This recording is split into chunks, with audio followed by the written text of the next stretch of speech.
Bu arkadaş vardı öyle.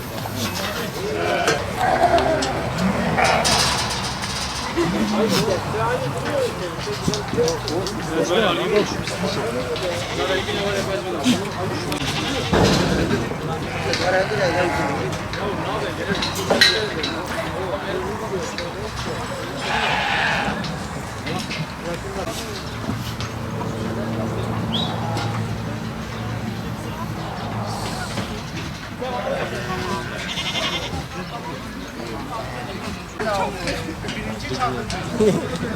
Yasmin ana kaçar kine brande fotoğrafı.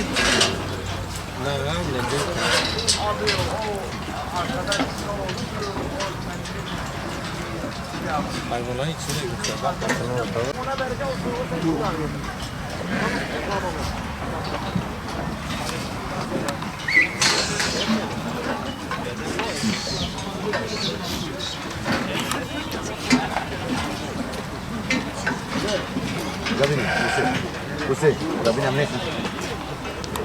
Abi benim adım Süpü Çelik. Muş Ali Gedik'ten geliyorum. Yani Muş merkezden geliyoruz buraya. Yaklaşık 10 senedir Mersin'den besicilik yapıyoruz. Besiciden sonra buradan sürekli kurbandayız. Kurbanda da zaten halimizi görüyorsunuz. Çok şükür belediyenin bir hizmeti de yok. Belediyede de şikayetçiyiz yani şu anda. Hepimiz yani bir tek ben değilim. Herkes. Satışlar geçen seneye göre bir tık daha iyidir. Geçen seneye göre bir tık daha iyidir. Ama nedir? Maliyetleri 1'e 3'e katlandı. Geçen sene atıyorum 600 lira, 650 lira bir torba yem alıyorduk. Şu anda 1000 liraya alıyoruz. Bunun maliyeti yüksek oldu. Haliyle geçen sene neredeyse fiyatlar aynıdır. Hiç değişen bir şey olmadı. Bu sene daha tam olarak memnun değiliz ama inşallah bir iki gün sonra memnun kalırız. Hani o kadar da çok aşırı bir şey değil. Kesinlikle bulamıyoruz çünkü belediye bir hizmet yaptığı yok. Sadece işte burada birkaç kare metre bize yer veriyor. O yerde 10 bin lira alıyor. En torpilleri önüne koyuyor, garibanları arkaya koyuyor. Öndekileri satıyor, garibanlar da burada kalıyor. Yani torpille veriyor. Bak bunu torpille veriyor. Özellikle. Torpille veriyor. Kim torpilliyse o alıyor. Torpilli değilsen alamazsın. Mesele bu. Kesinlikle onun karşılığını almıyoruz. Bizde 10 bin lira para alıyor. 10 bin lira parasını yaptığı hizmette zaten belli. Her yer çamur, her yer pislik, her yerde berbat. Yani insanlar çamurdan pazara giremiyor. Bak çamurdan pazara giremiyor. Ya çakıl olsa, mücür olsa, hani yol basan gelse, bir hizmet olsa sadece belediye 10 bin lira bizden aldığı sadece hizmeti bize su veriyor. Sadece su veriyor ya. Başka yaptığı bir şey yok ki.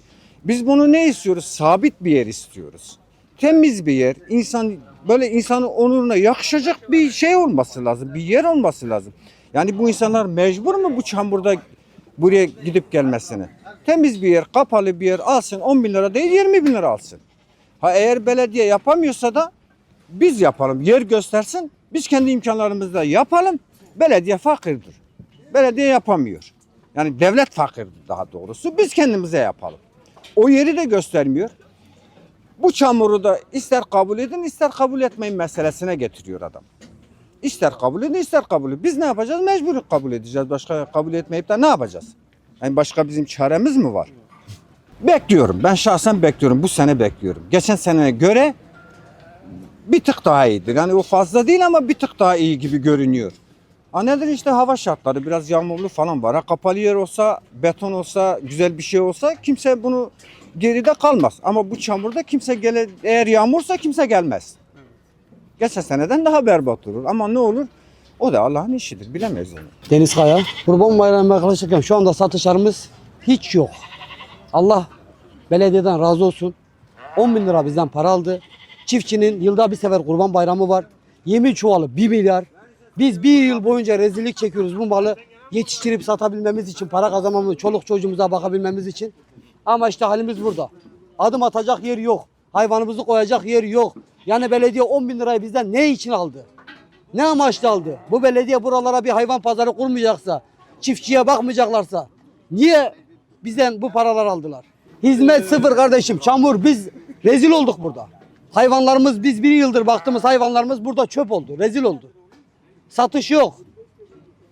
Fiyatlar yüksek. Mecbur yüksek. Yem fiyatları yüksek. Mercimek samanı 22 bin lira. Yemin torbası 1 milyar. Torbası 1 milyar. Şu insanların haline bakın ya. Bir yıl boyunca emek veriyorlar. Bir yıl boyunca hazırlıyorlar. Ama çektiğimiz rezillik bu.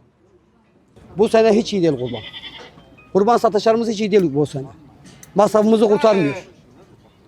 Bizim masrafımızı yaptığımız masrafı kurtarmıyor şu anda. Devlet büyüklerine çağrıda bulunuyorum. Devlet büyükleri çiftçiyi bitirdiler.